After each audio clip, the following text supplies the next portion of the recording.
Good afternoon, everybody. My name is Graham Coakley. Welcome you to this session. The topic for this session is growing the market through enabling common solutions. Growing the city's market through enabling common solutions. What I'd like to do is to just do a few minutes of context setting and then introduce you to a distinguished and very varied panel who will present their thoughts, and then I'd like to get the dialogue going with you. So in terms of me and my interest, I chair a group for ISO, which is called the ISO Smart Cities Strategic Advisory Group. Now there's a standards group, and they asked me to do it, and I hate standards. But actually they're rather important. And that's exactly the dialogue that I'd like to have and that we have with you this morning. So in terms of context setting, I know that you know these very significant challenges that we face in the world. Energy consumption, aging population. Most of these challenges we face in cities. And somehow cities need to change. The context of cities is particular. So, if I could use the parallel of the human being, we all look at each other and we see the differences. And actually that's not helpful, because if we looked at each other and saw the similarities, the consistency between each other, then we'd understand that we have the same systems. Cities are the same. Given the context of enormous challenges that we face now, that will only escalate and get more in 5 and 10 and 15 years, that presents an enormous and unsurmountable challenge for society. It is a transformational agenda. Another simple data point, most people, around about 60% of people, actually live in modest-sized cities. So in the auditorium, you will see out there large industry, you will see out there national level activities and very few cities. And those cities that you do see are the standout cities that are doing things in terms of urban renovation. Singapore, Barcelona, Copenhagen, they're the ones that we know. What about where most people live, which is actually the modest-sized cities? So if cities and the market is seeking to transform, then it's all very good we learn from the large cities that are doing interesting things, but we need to understand the small ones and the mid-sized ones. Big global industry, small local cities, and to a certain extent lost SMEs. The market structurally is somewhat broken. If we're going to deal with societal issues, we need to understand how to change that market. Not just in the developed world, as importantly in the developing world and the undeveloped world. So the context is actually enormously challenging. Back to the idea of thinking of cities as human beings, common systems, a systemic thinking. Most cities are in essence very similar in basic nature. So how do you change that market? How do you grow that market rapidly? And what role is there for common solutions? As an example, the European Commission have launched something called the European Innovation Partnership on Smart Cities and Communities. There are 6 words that they seek to use to describe what needs to happen. Scale, common solutions, impact, acceleration, an integrated approach, and collaboration. Those are 6 interesting words that actually give hints to us in terms of what we need to do to change the market. So that's a context setting I'd like to pose for the question of how do we change the market? How do we create a market? How do we grow the market through common solutions? There is a role for guidance. Sometimes that guidance may be standards. Now in the ISO role, in some of the national standardization organization roles, there's an emergence of 2 things which I think are important. The first is the recognition that cities are, in essence, systems of systems, multiple connected pieces. Traditionally and typically, we've operated in the silos. We've developed technical specifications in the silos: transport, energy, healthcare. It's about integration. So what we see happening is that we're trying to provide guidance which is about a portfolio, which is understanding the fact that cities are systems of systems. Step one. Step two is the aspect of trying to seek to provide leadership guides, management frameworks, organizational frameworks, and technical specifications. At the moment, most people think of standards as technical specifications. If we're going to transform a market, we need to be able to engage leaders, we need to provide managers with organizing frameworks, and we need to deal with technical specifications. So I see an enormous opportunity for change. That's the context setting. Let me introduce an eclectic and fascinating panel. So Eduardo is dealing with both the physical geography, so his very academic degrees in human geography, in society and in geography, and is the Director of Research at the UN Habitat. So we'll provide a perspective in terms of global perspective in the developing world. Carlos Gadsden is from Mexico. Interestingly, he launched, and we're fascinated to hear a little bit more about it, he launched the first ISO standard for local government. Marius Boada is from Barcelona City, so a very real perspective of how you use information from the various different silos and bowels of Barcelona City to inform leadership on strategy, to engage people. So very operational view from within the city. Juan José is dealing with Fiware, which is a public-private partnership funded by the European Commission, seeking to provide technical solutions at a European level, a platform for open solutions to actually help collect information in a consistent way and put applications back to the SMEs, build a market underneath that.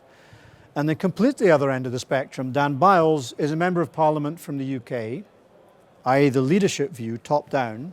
Dan has been involved in energy activities in government and most importantly recently launched the all-party political group on smart cities in the UK. So a very, very different perspective on a very important topic. So with that, I'd like to ask Eduardo to give each a 10-minute slot in terms of a perspective from where they stand, and then we'd very much like to engage you in the discussion. Eduardo.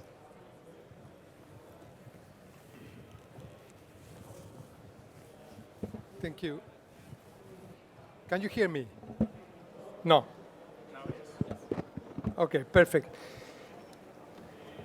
I'm going to present in these 10 minutes, 2-3 minutes per this important topic related to which are the global trends that define today urbanization in the world, both north and south, east and west. Why do we need to measure sustainable development? How the UN Habitat is proposing to do so. Some level of specificity on the indicators, the experiences that are informing today this now, and the need to connect all that to policy decisions. Global trends. These global trends apply, as I said, in the global north as the global south. The first one, if you take all cities in the world, you will see something very interesting. They have grown, on average, 3 times more physically of what they needed. 3 times more in space, if compared to demographic growth. And this obviously has important repercussions in terms of generation of inequalities, in expansion in endless peripheries. It has to do with the form and the functionality of cities. With this growth in the peripheries, the densities of cities on average in the world reduced by 30%.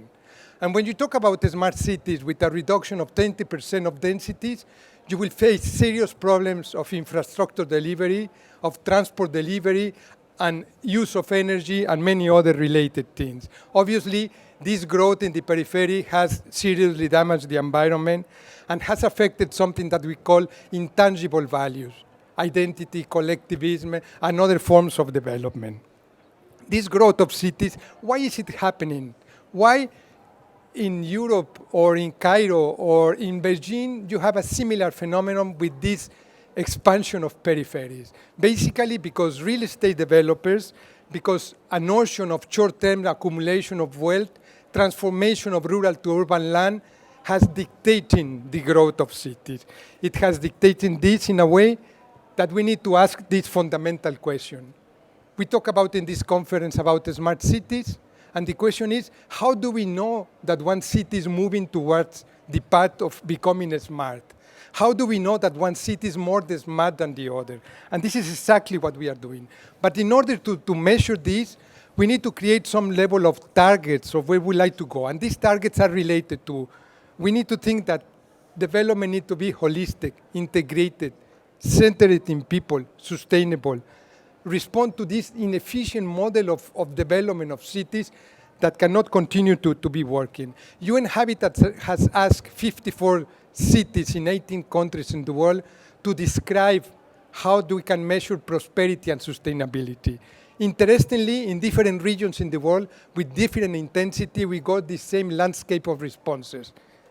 These are the most important elements that a prosperous city must have. 5, and then later 6 elements: quality of life, productivity, they need to be infrastructure, develop, equity, and environmental sustainable. From there, we develop a method to capture with a different set of indicators each one of these dimensions, which are the most important elements for these dimensions.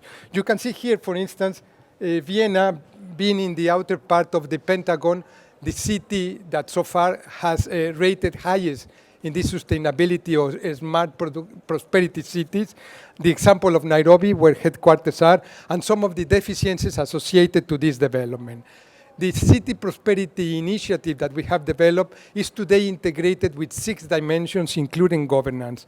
And we are measuring in cities something that we call Basic City Prosperity Index, which is a certain level of platform of comparability among cities. We can compare Barcelona with Mexico or with any other city, Nairobi, etc. And then we move to another level of analysis, which is much more policy-oriented. We would like to have a dialogue with the cities to see where they are defaulting in terms of smartness and development, and what kind of policies we can implement in this contextual development. The City Prosperity Initiative or Index that UN Habitat has developed integrates for the first time in a very innovative manner a certain number of indicators that we call space-related indicators. We measure, for instance, the level of economic agglomeration of cities, residential densities in cities.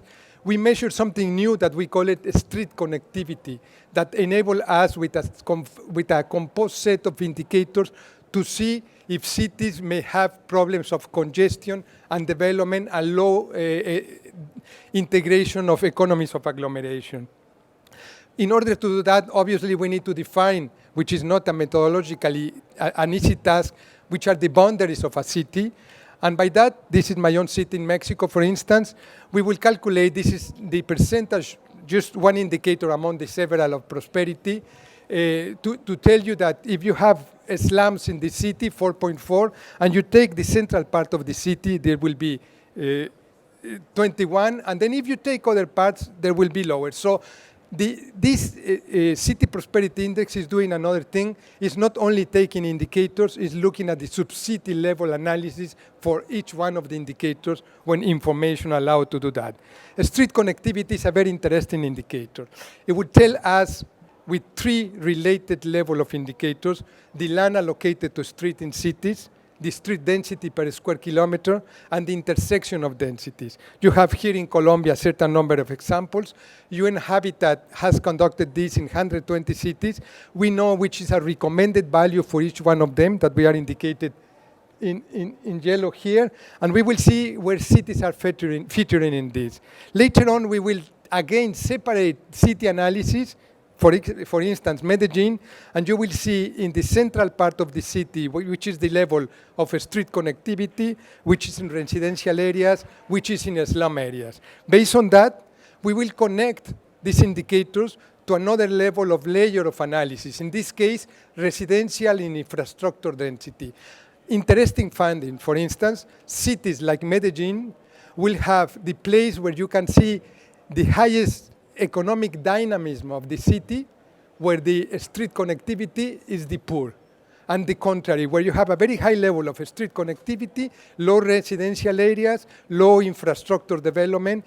In other words, it's a mismatch in terms of spatial indicators that are compromising the future of the city in terms of prosperity.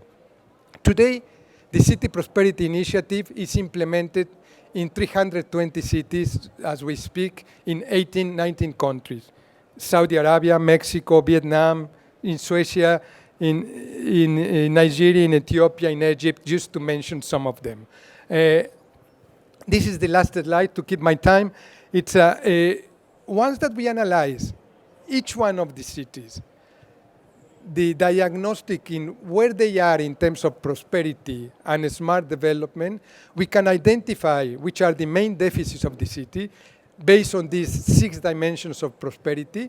We can identify as well which are the places where the city is making progress in terms of development.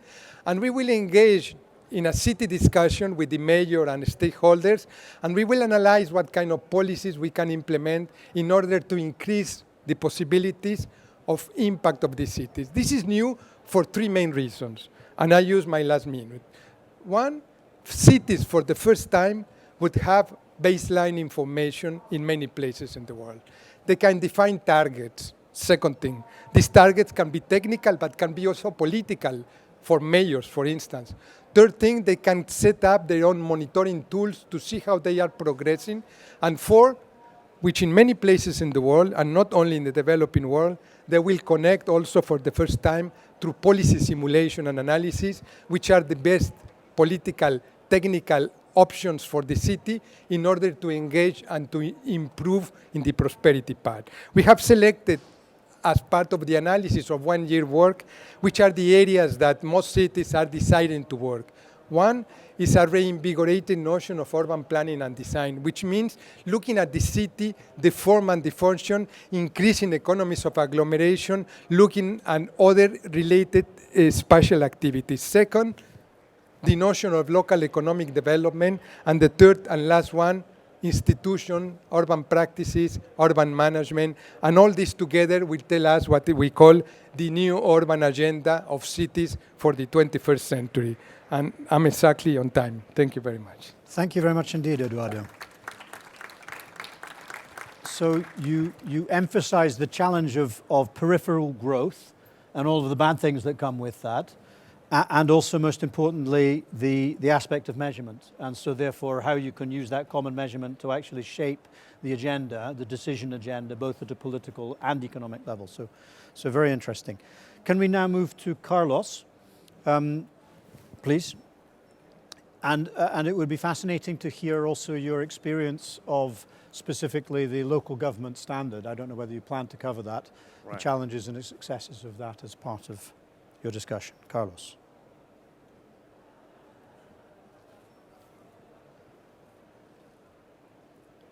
Right. Well, I am going to talk in relation with the first international standard, ISO, in local governments. We need nearly 9 years to create that. It was published last February in Geneva in English. 2 weeks ago was approved the Spanish version, are in another 8 languages, the process of translation right now. This standard try to use the quality management system approach with local governments, using 9001, the standard for quality management of ISO, the ISO 9001, adapted to local governments and following in an Annex B a set of indicators to produce results very clear, and the process follow them, try to create a common language among the different areas of the city, of the government, and as well with the citizenship.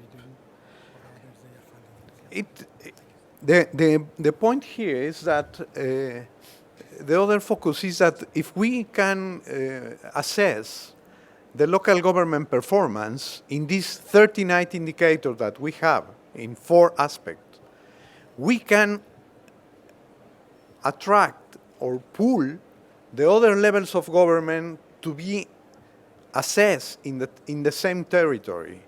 The 3 levels of government have process among themselves as well.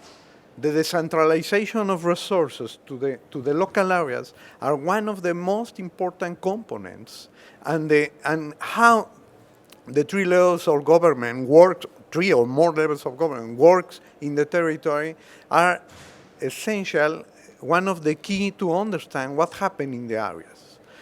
In this way, we are working with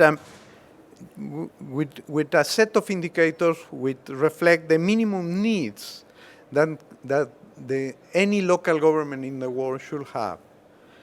And the idea is to create reliable governments. We think that if we have all the indicators in green, we can rest in the government. And the idea here is it's the first effort of ISO in relation with governments. We have another standard right now in relation with sustainability, and another is coming. But this is a very basic instrument. And we think that other standards and another type of assessment indicators can be fixed with this basic standard. And the idea is to create a common language and a map of what issues any city should have in attendance. And it is not an excellent model. We think that we need a basic model to work with the other, with excellence and efficient models. But this basic model tried to construct reliability. In the annex, we have the key of all the instruments. The Annex A is the processes, and the Annex B is the indicators, the results. And we think that processes should follow results. And because we need to understand why we are producing these results. But the point is to see the main indicators. We are dividing this Annex B in 4 main areas: institutional development for good government. This is the first one. The second one is the sustainable economic development. The third is inclusive social development. And the fourth is sustainable environmental development.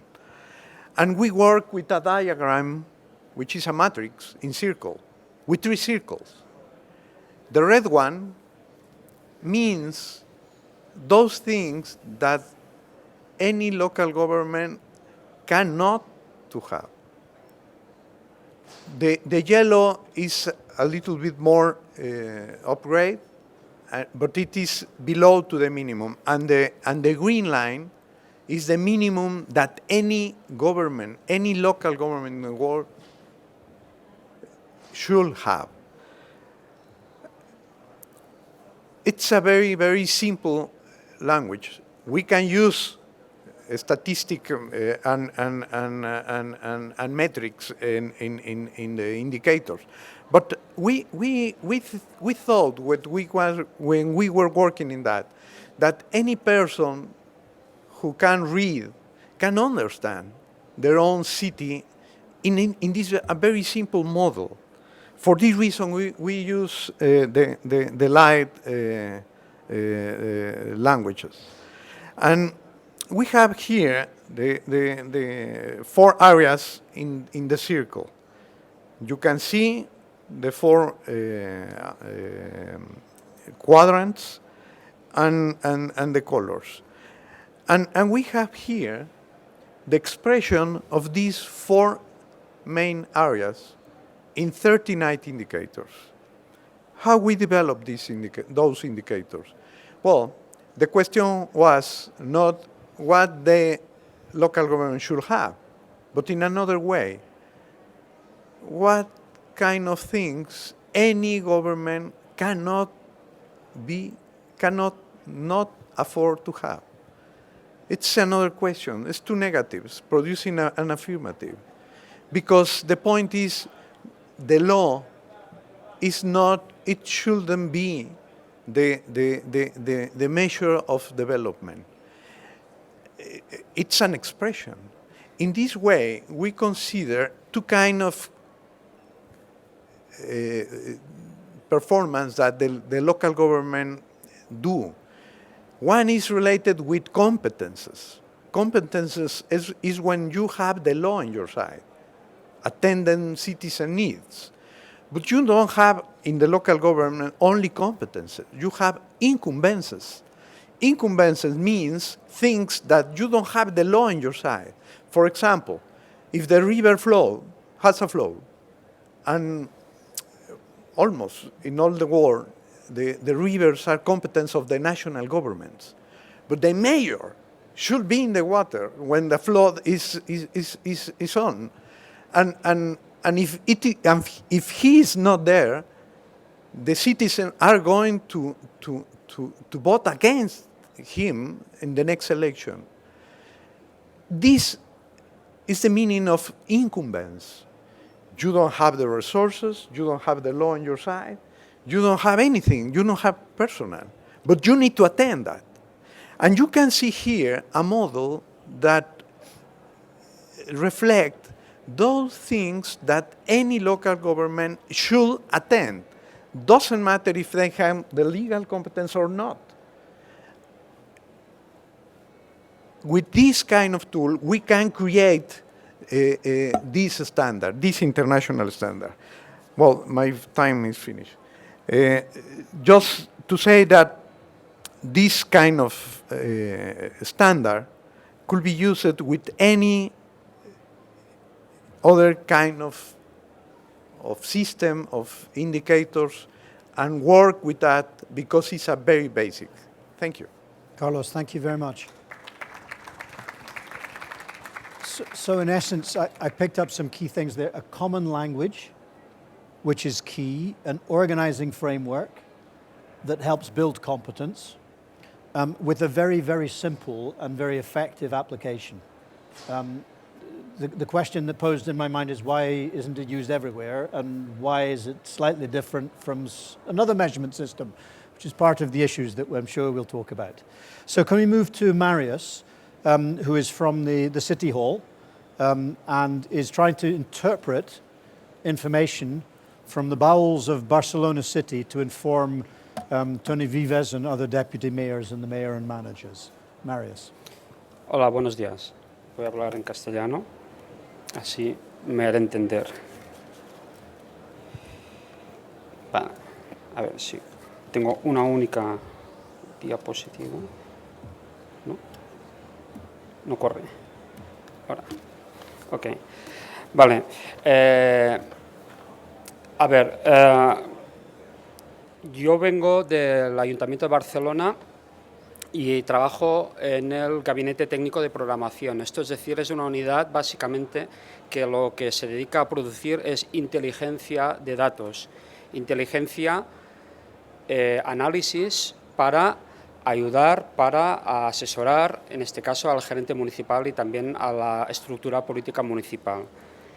Quiero hacer, antes de nada, de hablar del tema de los estándares, una breve introducción para que se entienda qué es lo que va delante de los estándares. Delante de los estándares, en primer lugar, va la gente de la ciudad, las aspiraciones, las necesidades, las legítimas demandas que los ciudadanos de una ciudad pueden hacer y que se vehiculan a través de los políticos y de los gestores municipales. Esto es muy importante porque está en la base de nuestro trabajo. Es decir, si no hay una dirección, que es la parte de arriba de todo del análisis, no podemos tener muchísimos datos. De hecho, hoy en día tener datos es casi gratis y eso no nos dice casi nada.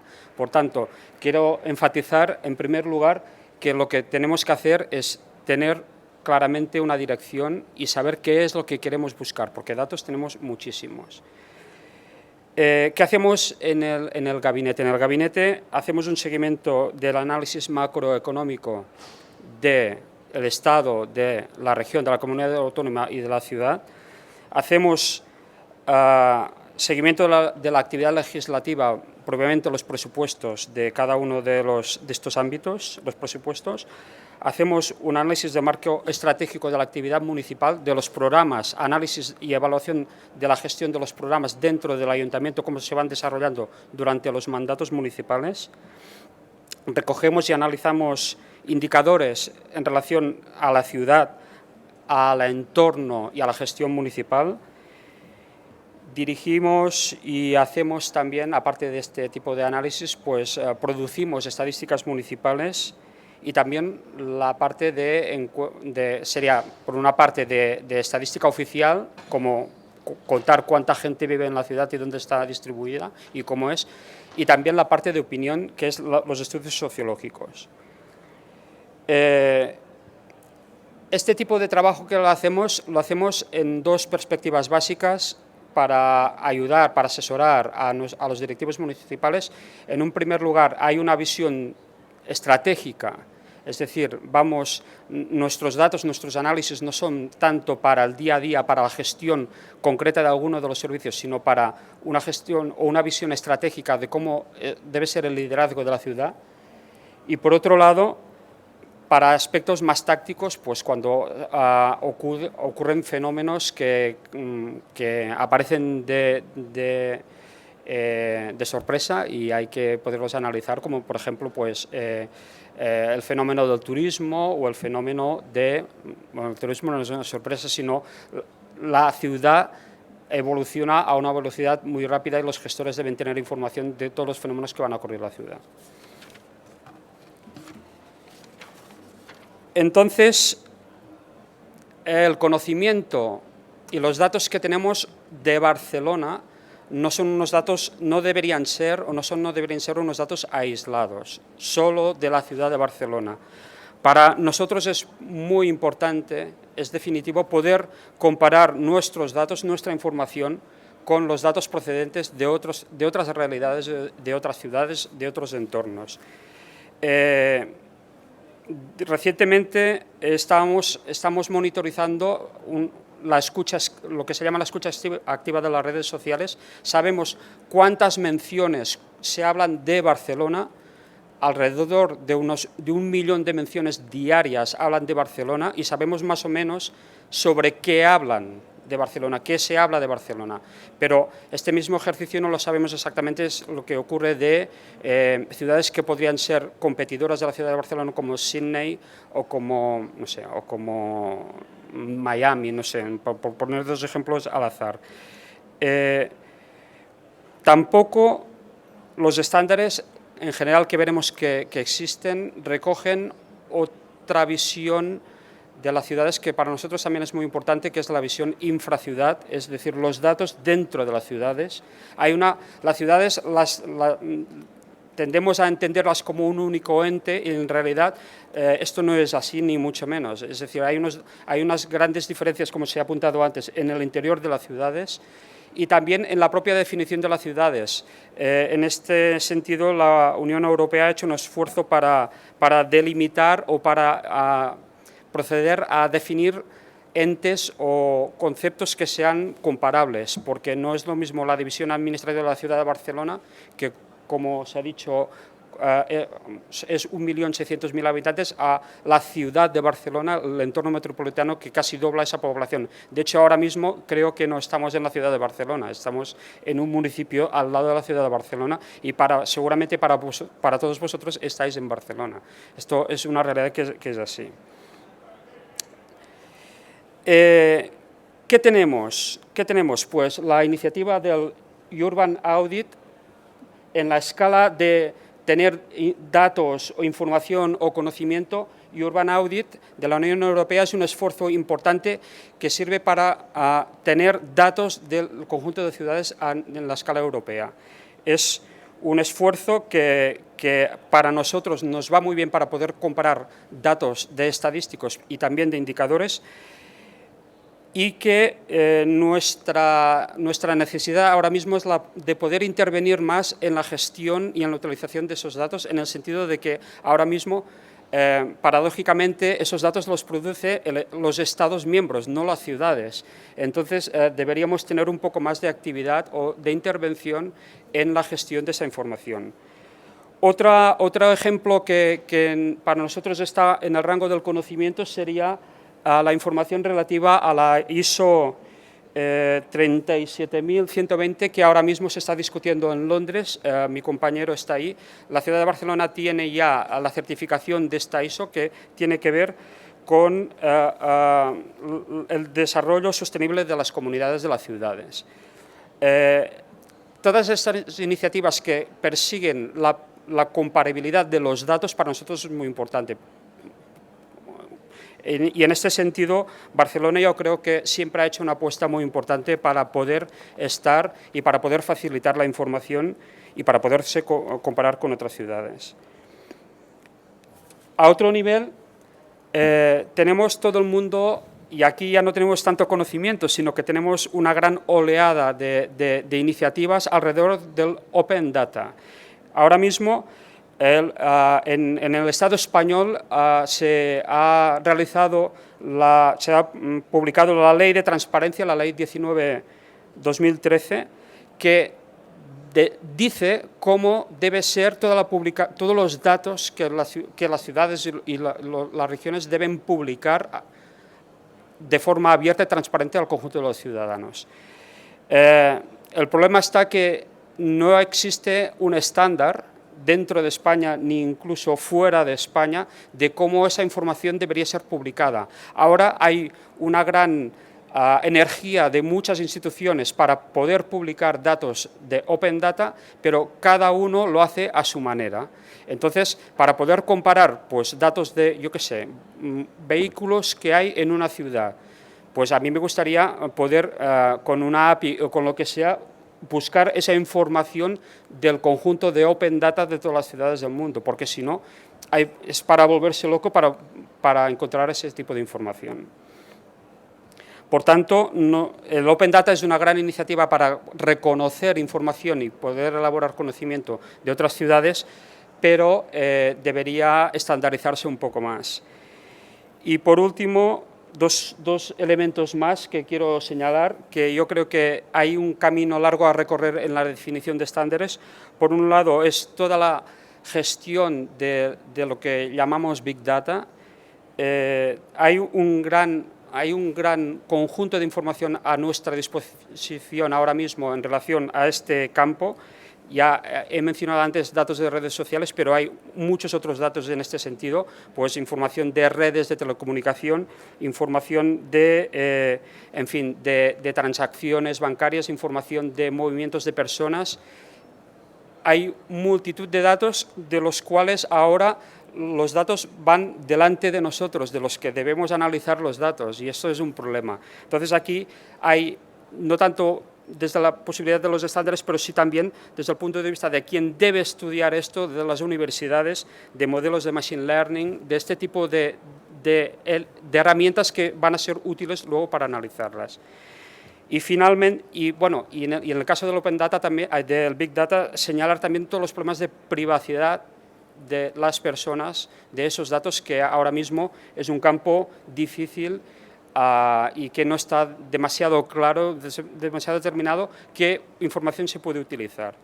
Y finalmente, en relación a los estudios de opinión, Pues un poco lo mismo, hay una organización internacional que se llama ESOMAR que junta a los productores de estudios sociológicos y de opinión, pero ahora mismo no existen determinados estándares de cómo se deben realizar estos estudios en el conjunto de ciudades.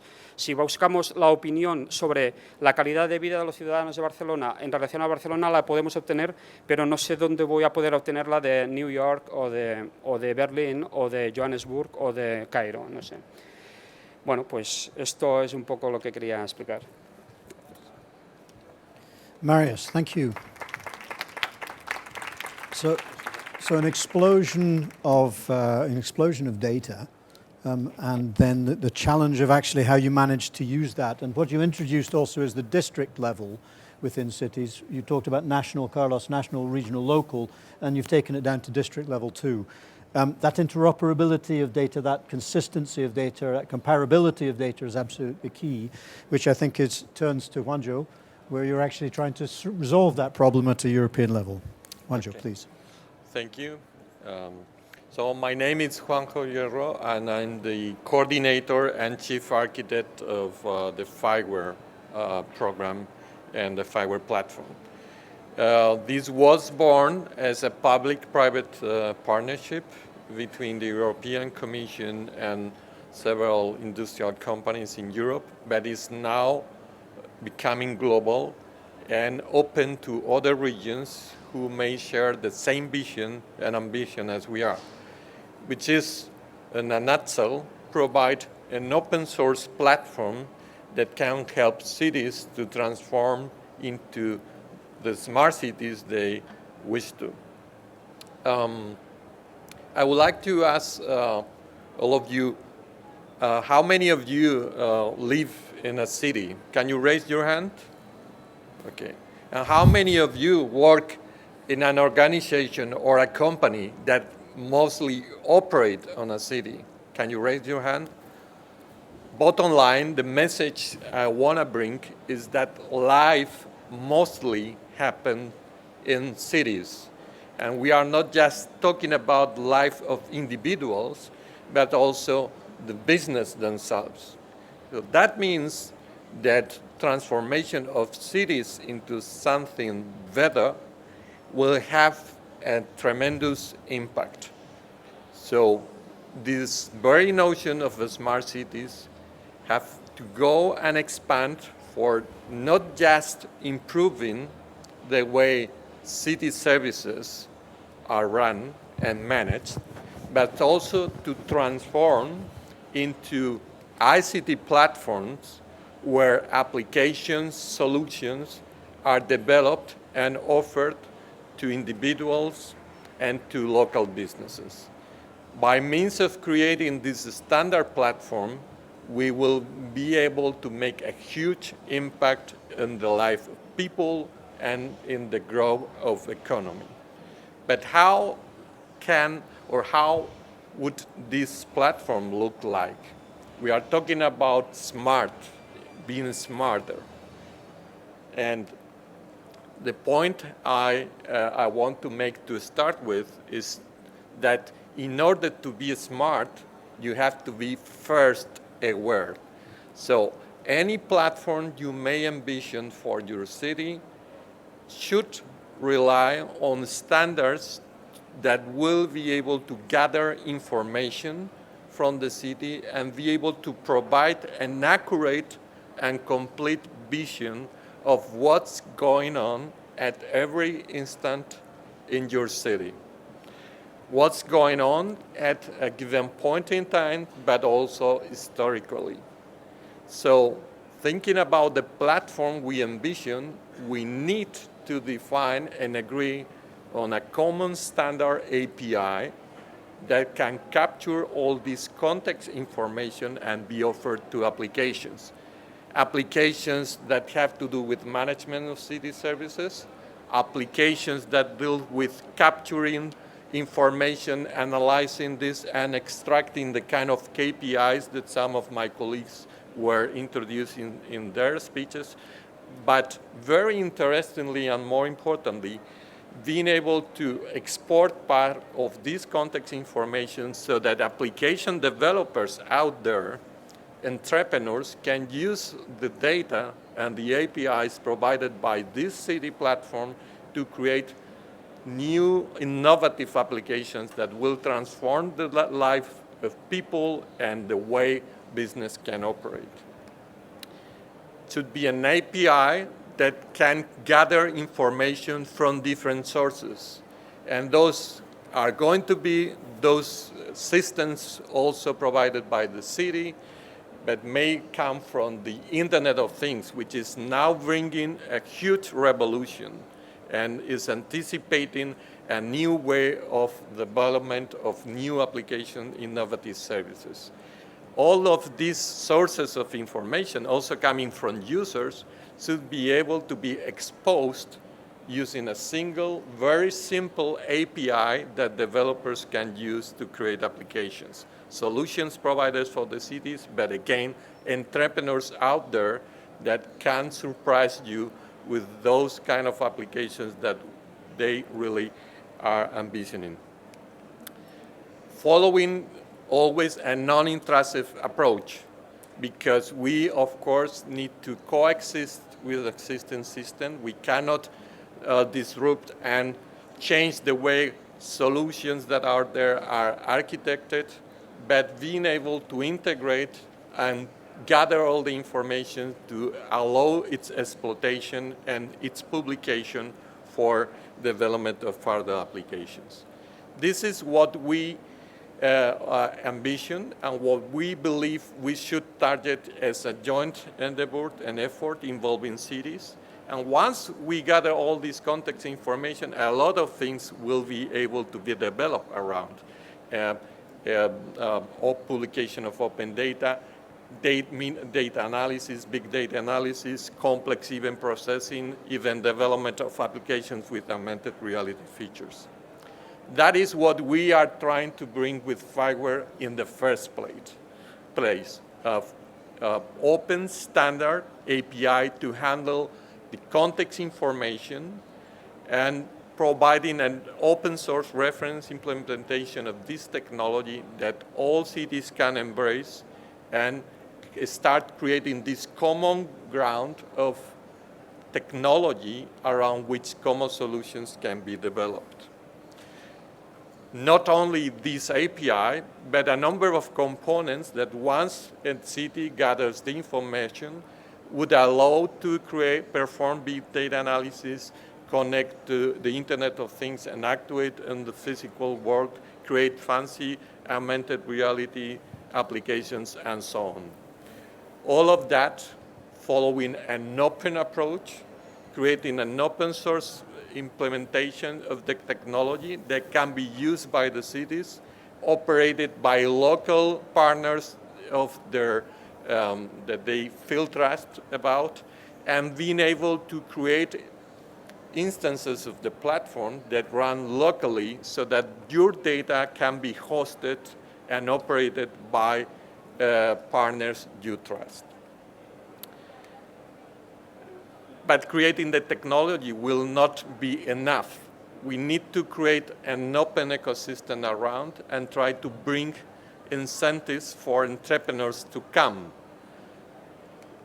The approach we are following in that respect in Fiware, and if we are not the ones that will ultimately bring this, we need something like this, is creating a meeting point. A very simple concept, but very powerful on one hand, which is creating that place everybody knows on the internet where cities can upload data and expose their APIs, and entrepreneurs can go there and using the data and the APIs provided, the standard APIs supported by the cities, they can develop applications and showcase what they can do with their ideas and materializing innovation.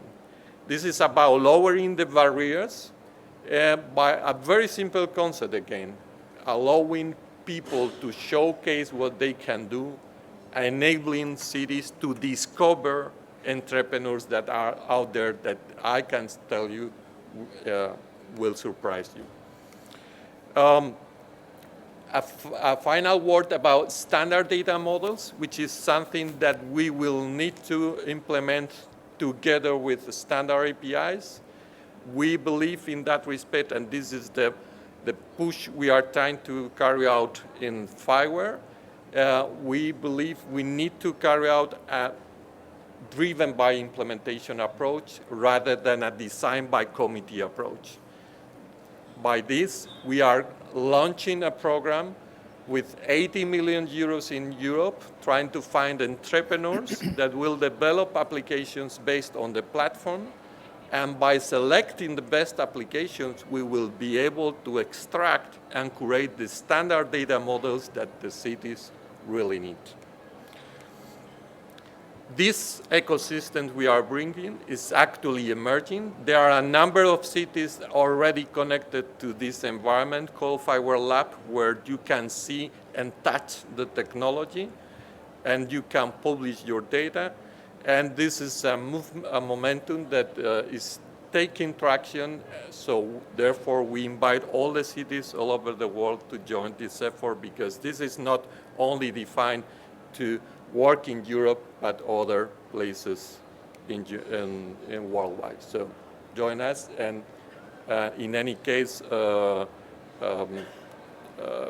get two major ideas in mind. One, the need for this common standard API for handling context information, and the need to create this meeting point where entrepreneurship and the cities can meet together. Thank you. Juan, thank you very much indeed.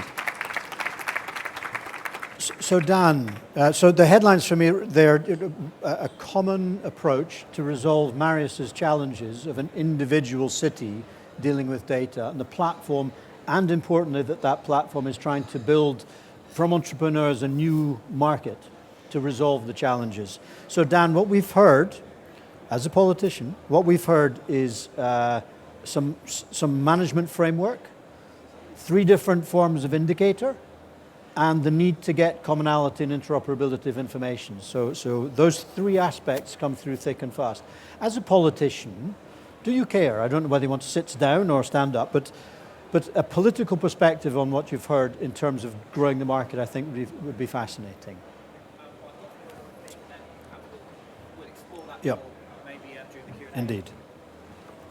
Marvellous, thank you very much. I'd like to start by thanking the organisers for inviting me to speak here today. I've been very impressed with the Expo so far, and it's an honour really to be a part of it, and it's been a fascinating session so far. So my name's Dan Byles, I'm a British Member of Parliament. I was the founding chair of the all-party parliamentary group on smart cities, and I'm currently a vice chair. And I come at this from a very simple approach. Smart cities is not a technology solution. Smart cities is a mindset. It's an attitude. And ultimately, smart cities is about people.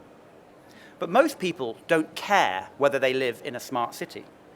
People care if their services are being delivered effectively and efficiently and meeting their needs. They care whether their streets are clean. They care whether the transport systems are working effectively.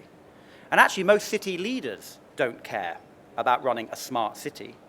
They want to run an efficient and effective city that's an attractive place to live, that's sustainable, and that allows for effective and targeted services based on tangible data about the environment and about the citizens and their needs.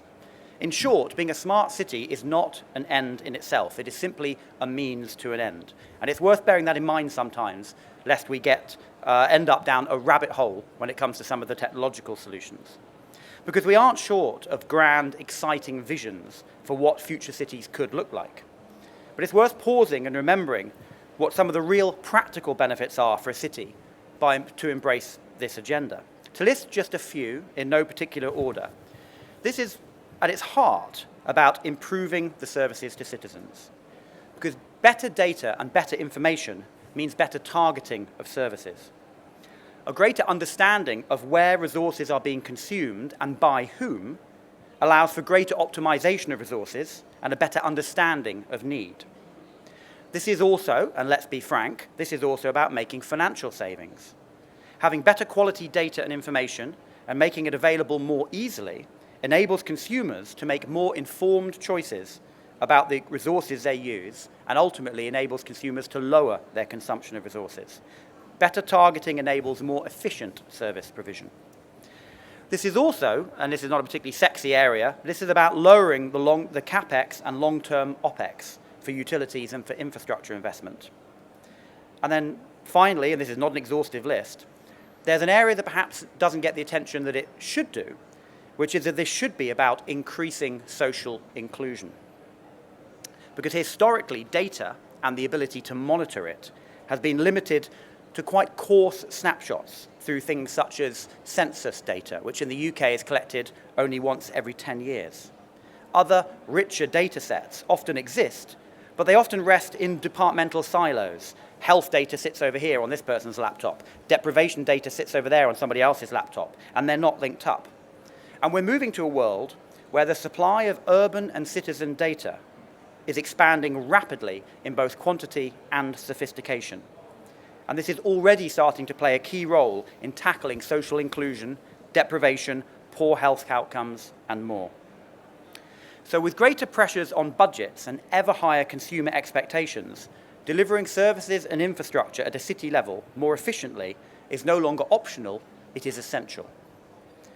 Now, by putting in place the underlying smart cities infrastructure, open data, and the right building blocks in terms of technology and business processes, city regions can future-proof themselves and open themselves to innovative new approaches that, quite frankly, we can't even predict yet. The most important thing initially, though, is understanding the mindset required. Becoming a smart city requires a whole systems approach to city planning and city management. City leaders cannot remain stovepiped in their thinking and continue to operate verticals that don't connect to each other. A smart city level project will require high-level sign-off within the city authority, high-level support, and it will require buy-in from across the city authority or even the entire city region. What you can't do is simply put somebody in charge of developing your smart city agenda and then stick them off to one side in the IT department and say, Juan, you stay over there and work out this smart city thing. We'll be over here doing transport and energy, and when you've cracked the smart city stuff, come back and tell us. That won't work. And cities and governments have traditionally considered resources by these standalone verticals: energy, water, waste, transport, health. They've all been considered and managed separately. And we need to start taking a genuinely cross-sector approach. But just saying that, standing here as a politician just saying that, that's the easy bit. Because quite frankly, that's going to be incredibly difficult. I've been involved with significant change management in the public sector on several occasions now in my previous careers, when I served in the British Army, later when I served on the board of a National Health Service mental health organisation. And getting buy-in for fundamental business change from across an organisation is extremely challenging and often fraught with unintended consequences. To be successful, the Smart City agenda has to be driven from the centre. It must be understood from top to bottom, and it will involve every department. It is a fundamental piece of organisational and change management. And it's about business models and deployment as much as it is about technology. Technology is simply an enabling factor. But having said that, you do have to have that technology. You have to have a robust technology foundation. And the key is putting in place the underlying enabling infrastructure to future-proof the city, to allow future flexibility for a future that we don't even know quite what it's going to look like. What cities need to avoid is putting in place a series of standalone smart projects. We'll do something in health over here, and we'll get this company to provide us with a solution. We'll put in this project over here in transport. Now that's fine if you're coming at this from a bottom-up approach, but it has to be done in a way that doesn't lead to further stovepiping. It cannot be a purely technology-driven process. But the opportunities brought by advances in technology across a range of fronts, sensors, communication networks, data storage and processing, systems integration software, etc.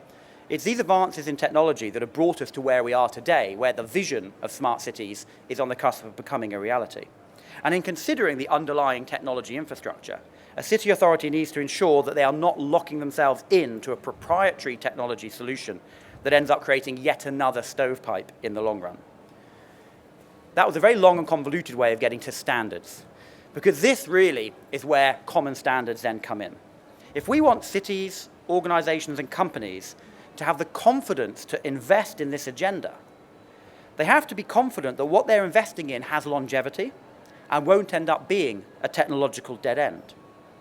Common interoperable standards are also essential for enabling the development of a third-party ecosystem of apps and services.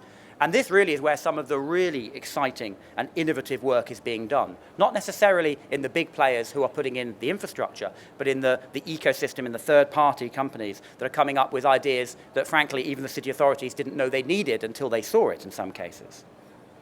So the set of common standards covers, as we've already sort of suggested, actually covers a number of levels.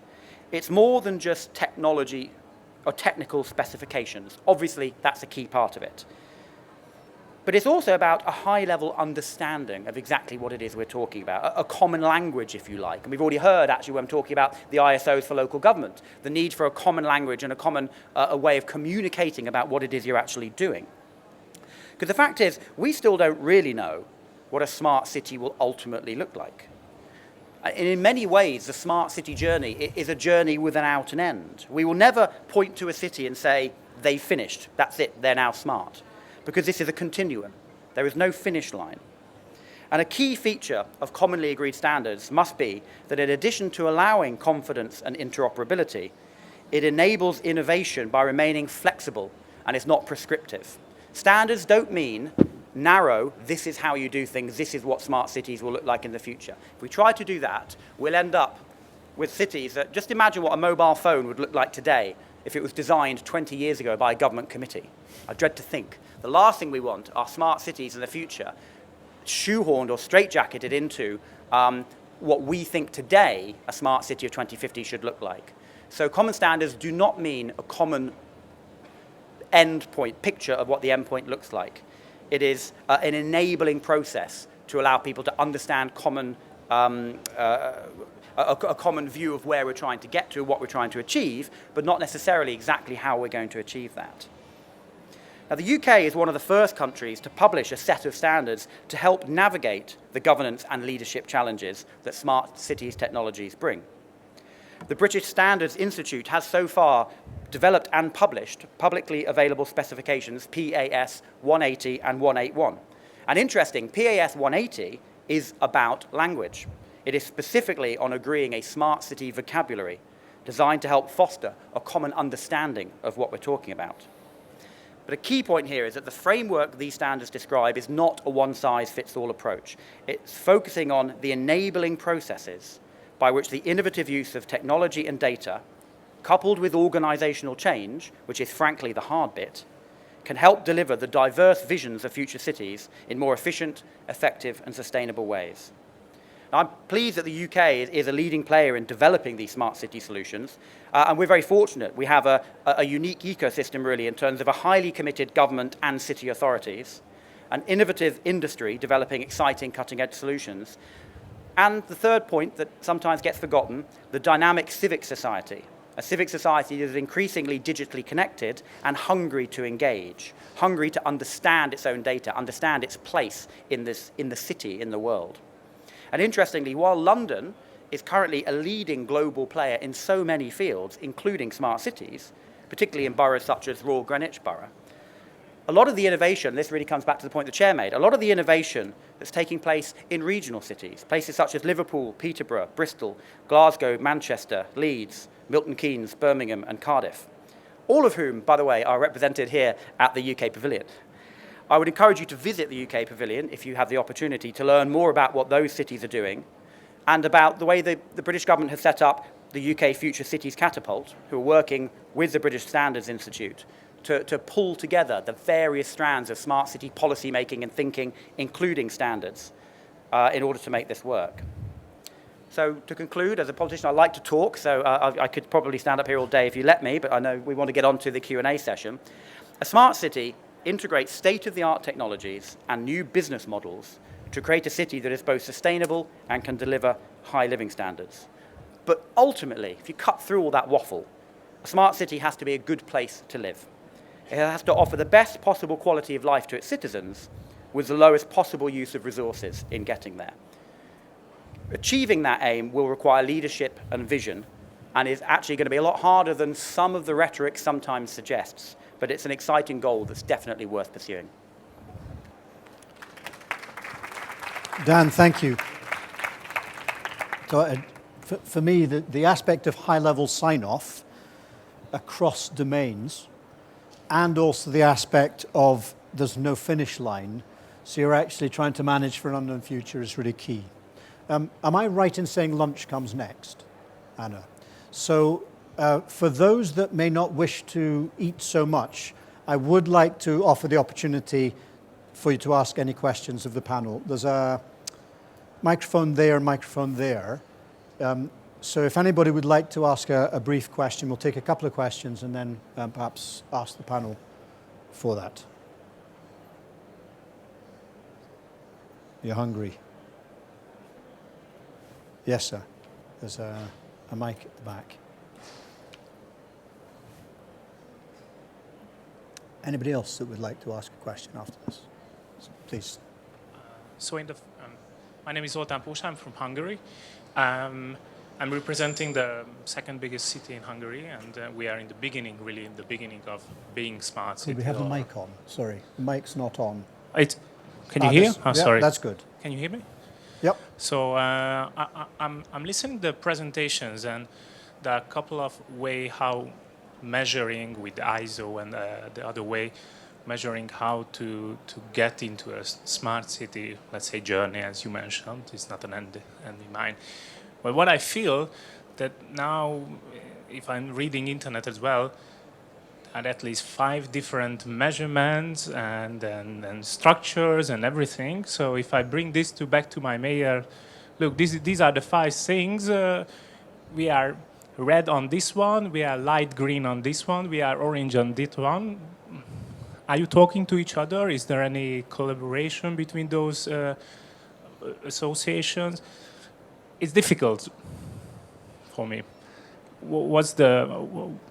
How can we solve this? I'm sorry to being quite blind on this. No, that's exactly what it's about. So a very clear message that actually we don't have alignment in terms of the tools that help cities get better. Are there any other questions that anybody would like to ask? Please, lady over there. Oh, hello. My question is about Fiware. I would like to know where we can find, if there is any possibility to see the apps here or to meet the technology and see how it works. Okay, thank you for that. A quick answer to that is Fiware, you can use, do wander up here. Is Fiware available? I know that there are actually a lot of other European Commission-driven initiatives that deal with this sort of matter. Yeah, very shortly, there is a stand in here, the exhibition area, about the Fiware, and we will run, by the way, 2 workshops this Wednesday, tomorrow afternoon, from 4 to 5:30, and also in the morning of Thursday. Also workshops for entrepreneurs tomorrow morning and on Thursday morning. So I invite you, city policymakers and CIOs to go there, learn about the technology, see some applications running on top of this, and understand how their cities can be connected to this ecosystem we are creating. Good, thank you. Gentleman over there, did you want to ask a question or just standing by the microphone? No, just standing by the microphone is a dangerous thing to do. There's a lady there and a gentleman there. Maybe you could come up here, and if the lady could wander up to the... Hi, my name is Sue Liebeck. I'm with the City Protocol Task Force, and I want to underscore the question that was raised on the other side of the room about the importance of alignment, and also underscore what our speakers have been saying about the importance of really mining practice and not having committees develop things, but to go from what works. At City Protocol, we are creating a center to which alignment can come together by creating a science of the cities, creating a city anatomy and physiologies on top of that. But with that as a center, then what we will do is mine the practice and work backward to sort of make that center and the practice in the field meet. And in doing so, we very much seek alignment with the work that you all are doing and with what others are doing. And also, alignment sometimes doesn't mean exactly collapsing into a single thing, but bringing things together, positioning them vis-a-vis each other, and showing kind of how they'll play together. Thank you. Thank you.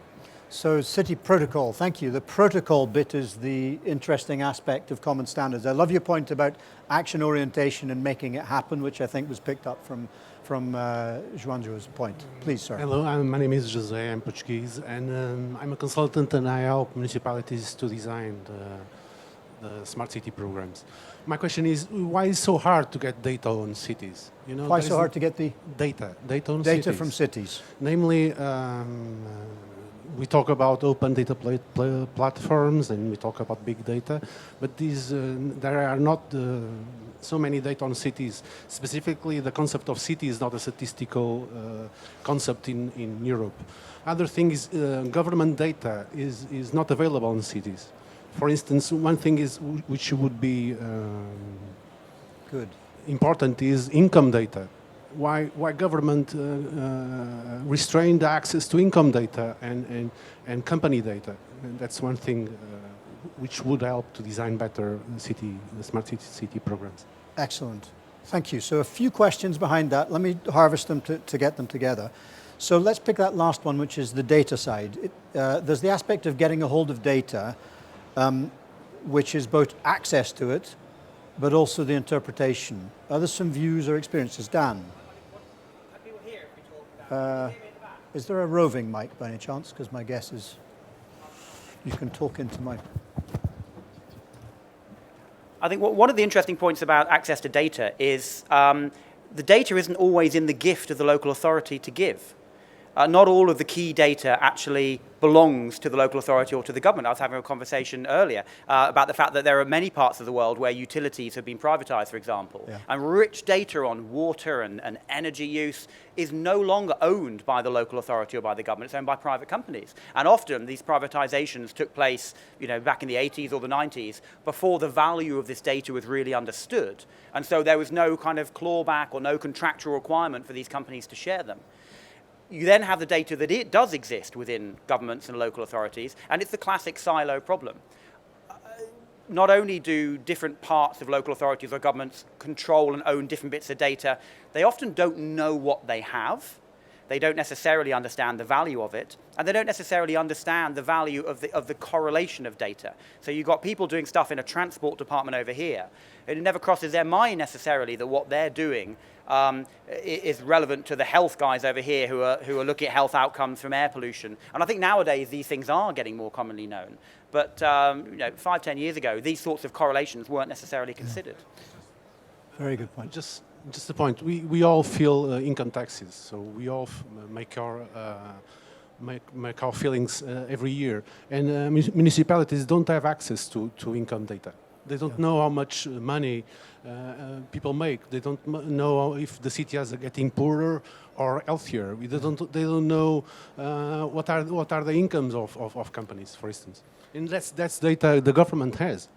Yes, there's a lot of unexploited data. Eduardo. In order to get access to data, first you need to produce it.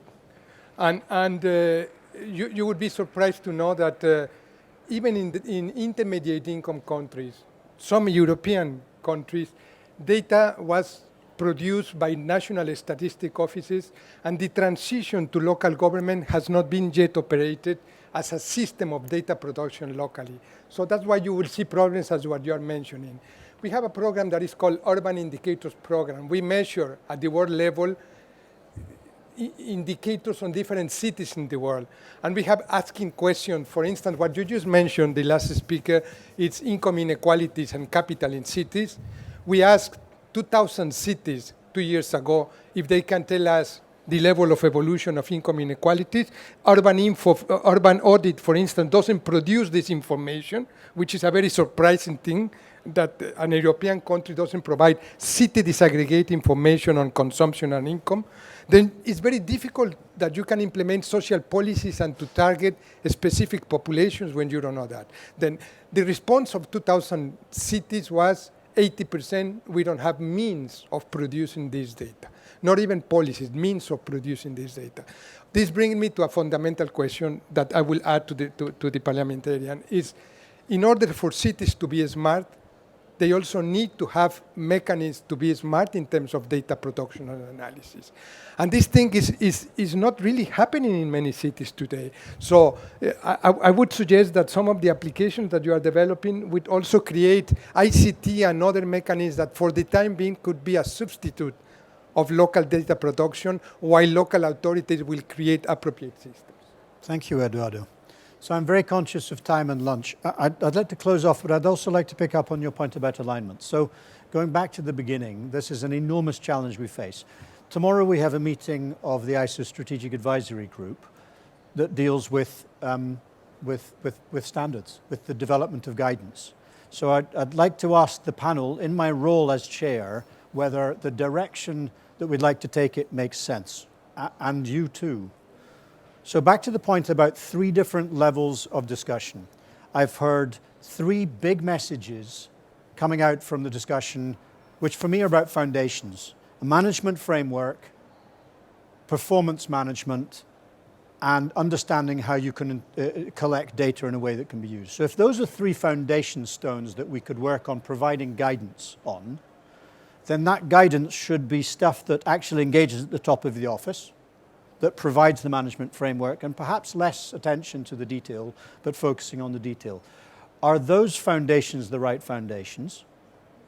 And importantly also, the ambitions of ISO are to actually engage with other standardization organizations, SENS, CENELEC, ETSI, ITU. So pool the standardization organizations together so we don't confuse, so we create consistency, and engage with the international organizations like UN, European Commission and such.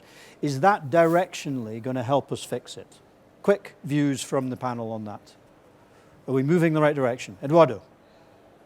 Oh, damn it. Talk to the microphone. Apologies. I agree. I think the fundamental question which was asked twice here today is why UN Habitat has his own method for measuring sustainability and why other organizations are having others.